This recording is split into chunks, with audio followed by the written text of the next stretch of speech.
नमस्कार, मी सादिक शेख, संस्थापक अध्यक्ष युवा विकास सेना सामाजिक संघटना महाराष्ट्र राज्य। आज या ठिकाणी अन्न औषध प्रशासन विभाग यांच्याकडे युवा विकास सेना सामाजिक संघटनेच्या माध्यमातून एक तक्रार निवेदन देण्यात आला आहे। या तक्रार निवेदनाचा विषय असा आहे की सोलापूर शहरामध्ये महाराष्ट्रात प्रतिबंधक असलेला अनधिकृत गुटखा व सुगंधित तंबाखू मिश्रित मावा विक्रेते व त्याचबरोबर पुरवठादार यांच्यावर कारवाई करा म्हणून आज या ठिकाणी आम्ही अन्न औषध प्रशासन विभाग यांच्याकडे तक्रार अर्ज दिलेला आहे। सोलापूर शहरामध्ये गेल्या अनेक वर्षापासून खुलेआमपणे अनधिकृत गुटखा व त्याचबरोबर सुगंधित तंबाखू मिश्रित मावा उघडपणे सुरू आहे।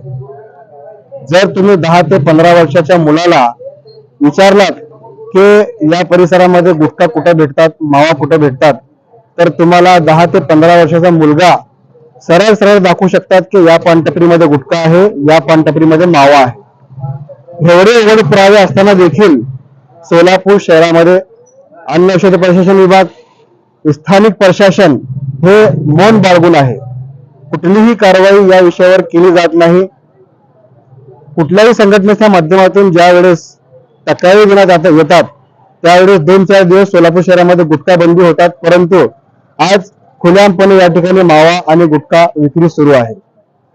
सोलापूर शहरामध्ये हे गुटखा विक्रेत्यांची आणि पुरवठादारांची खूप मोठी साखळी आहे। आम्हाला अशी संशय आहे की यामध्ये स्थानिक प्रशासन, अन्न औषध प्रशासन कुठेतरी जाणून बुजून कारवाई करत नाही। कुठल्या बाजूच्या खोलीमध्ये जाऊन जे आर्थिक संगनमत होत आहे अशी संशय आम्हाला या ठिकाणी आहे।